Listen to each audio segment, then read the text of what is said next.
I've been playing some chess. And one thing I thought was interesting about chess, and it reminded me of playing fighting games and a conversation that I have to have pretty often with people, especially people who are new to certain types of fighting games, is time. When you play chess, right, for this event I was doing, they recommended we play 10 minutes plus a 5-second increment, which is like every time you play a move, you gain 5 seconds. So I was playing 10-minute chess. It's a lot of, it's a lot of time on the clock to sit there and think about everything that's happening, make your decisions, and then go, right? I did play a match of chess that was 3 minutes. Boy, it is so easy to just make a million fucking mistakes per second when you play faster chess. And I get questions like this a lot, and I get asked a lot, hey man, what the fuck do I do in Guilty Gear? This game is so fucking fast. Like, how am I supposed to react to everything? What am I supposed to do? And I'm like, oh yeah. You're more used to games that are a slower speed, right? Games like Street Fighter, for instance, maybe, or games like Sam Show, games where there is more time for you to sit and think and make decisions, and you have more time to end up in the right place.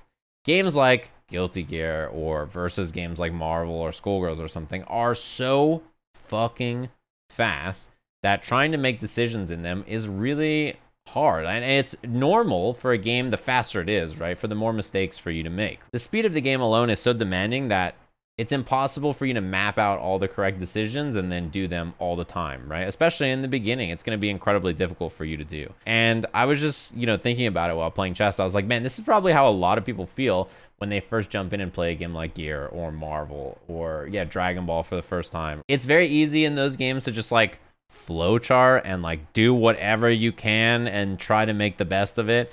And it's very hard to play perfect in these games. So a lot of times you can get away with a lot of things. It's not just only your mistakes. It's also your opponent could do something that is like not really that strong or has an answer that's like pretty obvious. But because the game is so fast, you're just not ready for it and you don't have the response quick enough. There's a lot of things that can happen at any time.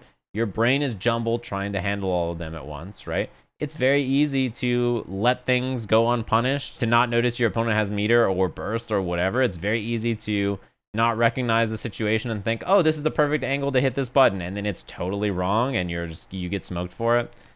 It's just how it goes. The beauty of games like this is that although they are that fast, eventually your brain sort of starts to see the patterns and recognize what you're supposed to do, right? The muscle memory becomes more natural, the counters are more built into your brain, and as you play it, it stops feeling so fast. It starts to feel more comfortable, and you stop feeling that sense of like, oh god, it's so fast, what do I do? And where you're overwhelmed. Yeah, you versus Chip. I think that's a good example too, because characters like that are designed to overwhelm you even once you know the matchup. A good chip player will still overwhelm you even when you're very good. It's just you become better at responding to those things when you see them and if you are ready for them. So I think it's totally normal to feel overwhelmed or feel like the game is incredibly quick. It's very normal. But the more you play them, the more they sort of start to slow down in your brain. I think at first they look 9 times faster than they are. You ever notice when you watch a game like Guilty Gear, you're like, oh yeah, he could have done this there or this there or this there, and then you play the game yourself and it's like the Saving Private Ryan gif where he's like